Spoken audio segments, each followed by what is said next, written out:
So in this video we're going to look at functions. So the function f is defined as f of x is 2 over 5 minus x. It says find the value of f of minus 1. So let's do that first. So we've got f of x is 2 over 5 minus x.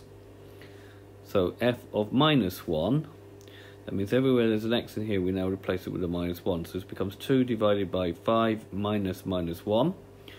So that's going to be 2 over 5 plus 1, which gives me 2 over 6, and it would be expected that you cancel that down to be 1/3. State which value of x must be excluded from any domain of f. So the denominator here cannot be equal to 0 because you cannot divide by 0. So 5 minus x is not equal to 0, which means that x cannot be equal to, that's what that symbol means, to 5. Therefore 5 must be excluded from any domain. Right, we've got the function g is defined as g of x is 7 plus x. Given that g of a is equal to minus 8, find the value of a. So we got g of a would mean instead of x we would have to put an a, so we get 7 plus a, and then we want g of a equal to minus 8, so we put 7 plus a equal to minus 8. We solve that equation, that will make that a is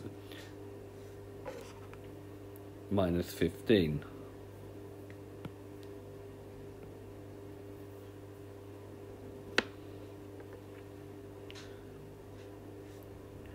Okay, right, we got that f of x is 2 over 5 minus x on the previous part. We now have to calculate fg of minus 10. So it means first put minus 10 into g, and whatever we get out we then put that into f. So first of all, fg of minus 10, so we'll first calculate g of minus 10, so it's going to be 7 plus x, which is now minus 10.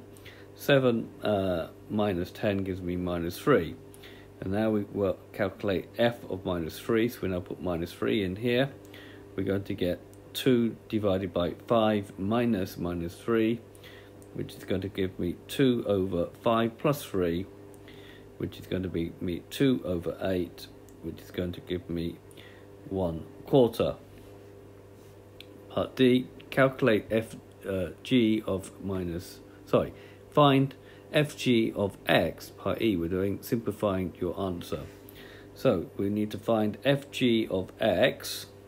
So this means first do g and then do f. So we need to substitute g into x here and then work it out, so that we're going to get f of 7 plus x, because g is 7 plus x. So when we take that 7 plus x, we now replace it in here. So we're going to get 2 over 5 minus 7 plus x. So the x in here has become 7 plus x. We now simplify that, so we get 2 divided by 5 minus 7 minus x, so the minus times the plus gives me minus x. Writing the same thing out again.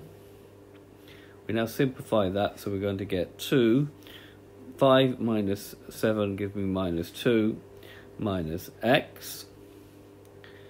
Now we're going to take out a minus sign for the bottom, so that will now make the bottom 2 plus x, and we can write down the final answer as minus 2x plus 2, or 2 over